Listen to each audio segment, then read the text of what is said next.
Today I want to talk about a very, very difficult real estate transaction. Mm-hmm. And there's all different ways this can happen, but just imagine you are a listing agent. Mm-hmm. Your seller accepts an offer. Mm-hmm. First day on market, full price, cash offer. That's exciting. Sounds like a perfect offer. Sounds like a perfect day. Yeah. That's a perfect day. Yeah. Until tomorrow, when the seller calls you up and says, you know what, Logan, we're just not sure we want to take this offer. We moved a little fast. We think we can get more. My uncle tells me I didn't sell it for enough. I want to go back on the market. Oh boy. Oh boy. Oh boy. There goes your perfect day. Yeah. What do you do when your seller calls you after they've signed a contract to buy a house, to sell a house, and they say, hey, you know what?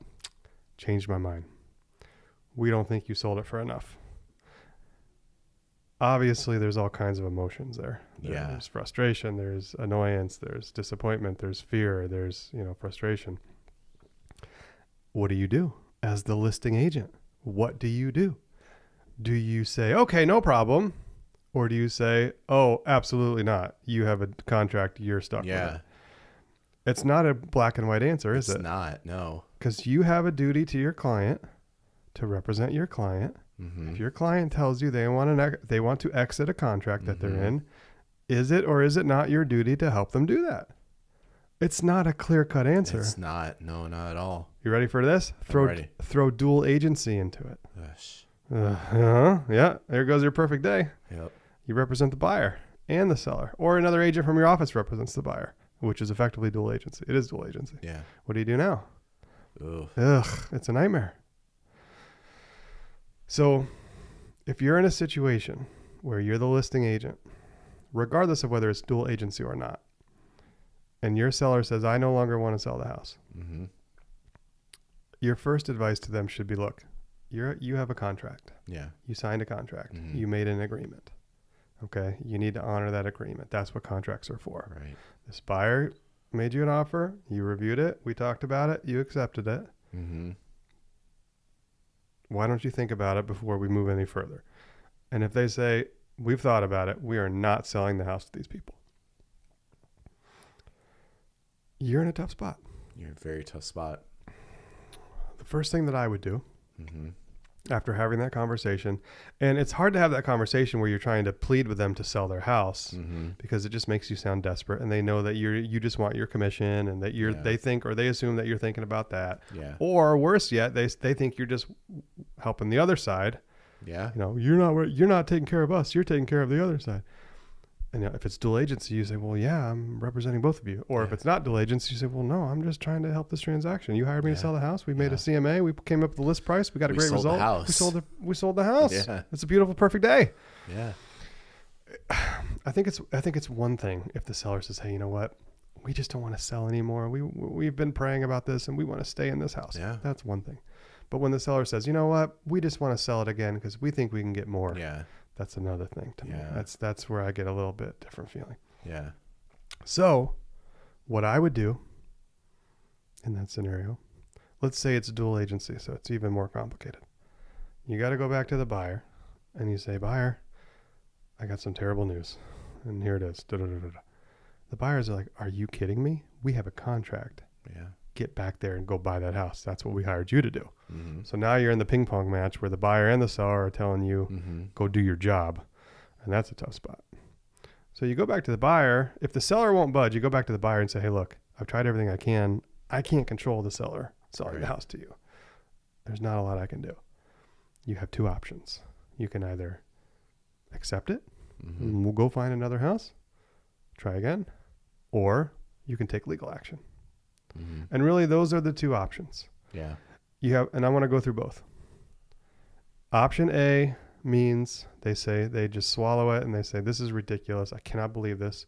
Yeah. But Logan, we don't blame you. We understand that you can't control the sale of somebody else's house. Mm-hmm. That's your ideal outcome for you, because ideally you've conveyed this in a way where they realize that you can't control it. Yeah. Because you're oftentimes going to get fired in a scenario like this. Right.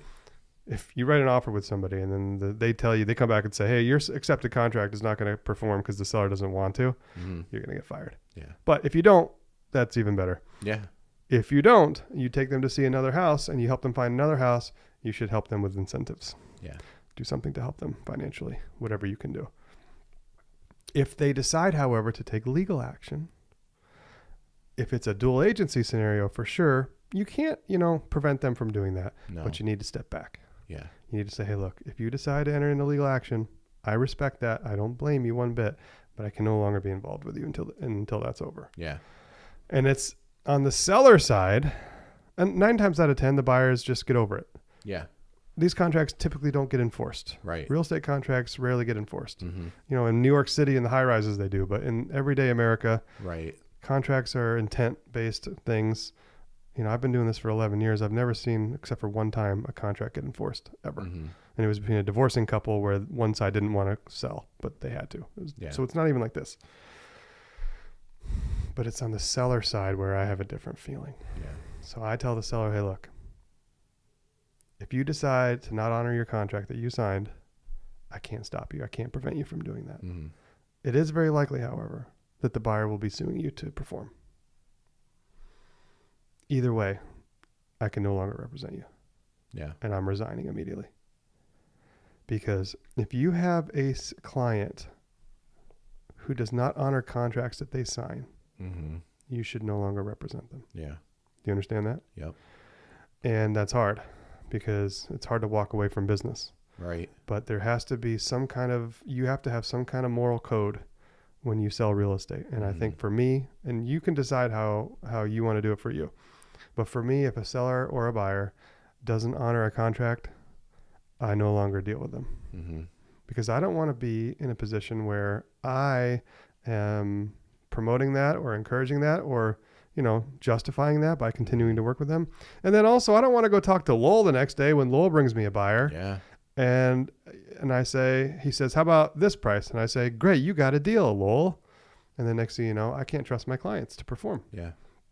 So my reputation is now on the line again. Right. My reputation has already been ruined in this first transaction to that buyer. Everybody that buyer knows in their life, that agent, everybody that agent knows in their life. My reputation has already been soiled because of the way that they're acting. I'm not doing that twice.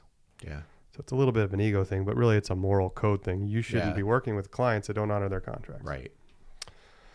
So it's a tough situation. Extremely tough situation. The best thing that you can do is start with the seller, but usually you don't change the seller's mind. Mm-hmm. Then you go to the buyer, try to change the buyer's mind. Right. If the buyer holds firm because they're frustrated or they have a high ego or they're upset or they're vindictive or they just really, really, really want the house, advise them to go seek legal action. Mm-hmm. But I tell you what typically happens here in my experience. The attorneys look at the contract forms. So get your contract forms done correctly. Yeah, that's very important.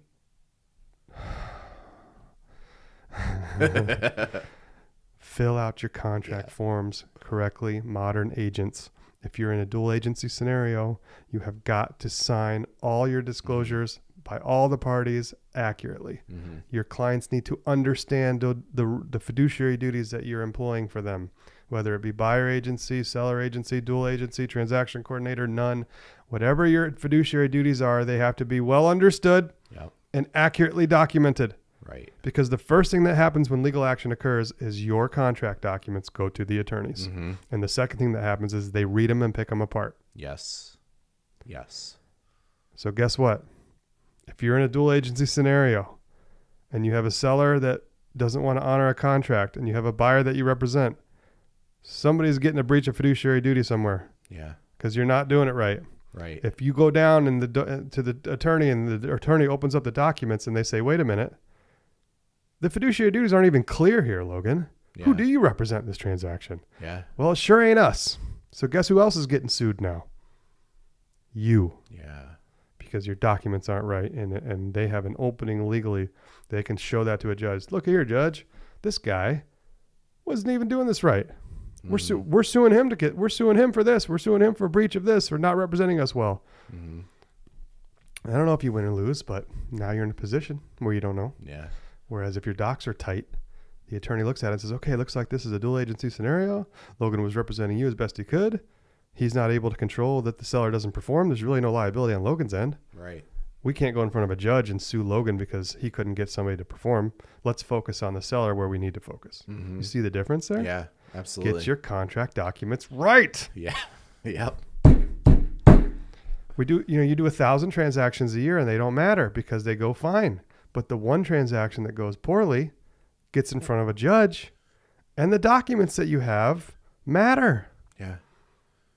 But what happens is you do 999 transactions and nothing happens. So you get lazy. Right. You get complacent. You get sloppy. Mm-hmm. You don't worry about that NASA proficiency, attention to detail so Yeah. much because who cares? It doesn't Yeah. really matter. Yeah. I don't need that document. I've The deal already done this closed. 999 times. I've done it 999 times. It's all good. It's all good. Oh, wait a minute. That one. Oh, wait a minute. Let's pull that file from 4 months ago. We got a problem now.